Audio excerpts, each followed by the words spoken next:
I totally get that you're busy, you've got personal things going on in your life, lots of distractions on the news given from the mainstream media. There's a lot going on. But I don't know if you realize this, but it's been over a year since the Georgia Guidestones were blown up, and nobody's talking about it anymore. And if you don't know what the Georgia Guidestones are, it's a bunch of tall stone tablets where it has written on them the same exact text in a bunch of different languages. One of the wonderful things that whoever put up this monument thought to put on here was maintain humanity under 500 million in perpetual balance with nature.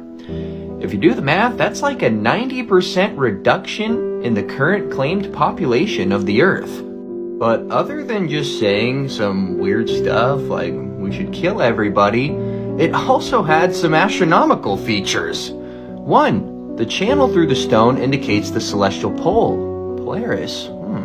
Talk about that in a second. The horizontal slot indicates the annual travel of the sun.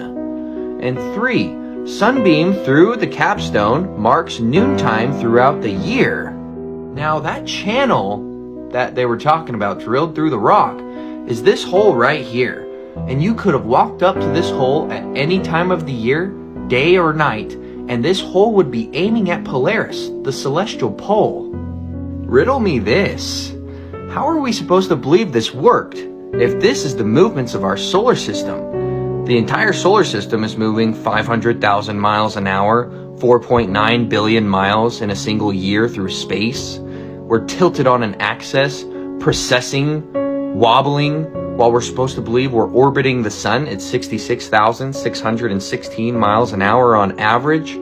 And all of the stars above our head are supposed to be expanding away from us from the Big Bang, doing their own individual movements. And we're supposed to believe that we're on a round rock and we could set a rock on this rock that aims at Polaris 24/7 when we're supposed to be doing this? Someone make sense of this. I know it's a lot to realize that current cosmology is off, but it's actually admitted by people like Michio Kaku, who admit that cosmology, the current cosmology, is off by 10 to 120th power. And this channel and this guidestone right here definitively disproves the ideology which suggests that we're on a spinning magical water ball doing all of these astronomical motions around the sun and through a space vacuum that doesn't exist. This truth, it's uncomfortable. It's gonna really twist and turn your brain. But once you realize that everything is cyclical and the sky is a clock, and the Georgia Guidestones, that horizontal hole that was cut into those stones, it measured the equinoxes and solstices of the year. Why do you think that the sun makes this analemma every year? It makes this infinity shape. And we have to believe that a Mars-sized planet came and hit the Earth and caused all of this cyclicalness? Yeah, right, buddy.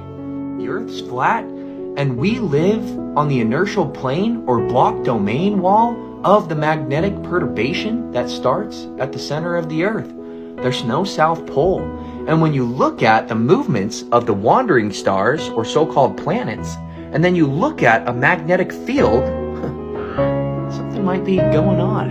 I suggest that maybe the sky moves off magnetism and not gravity. If you'd like to hear me debate this live with scientists, pseudoscientists, globe zealots, and all of the likes, you're going to need to follow all 3 of these channels that I've tagged here down at the bottom. I debate on all 4 of them because I am extremely censored for this information. Share this video. Get it out to the people.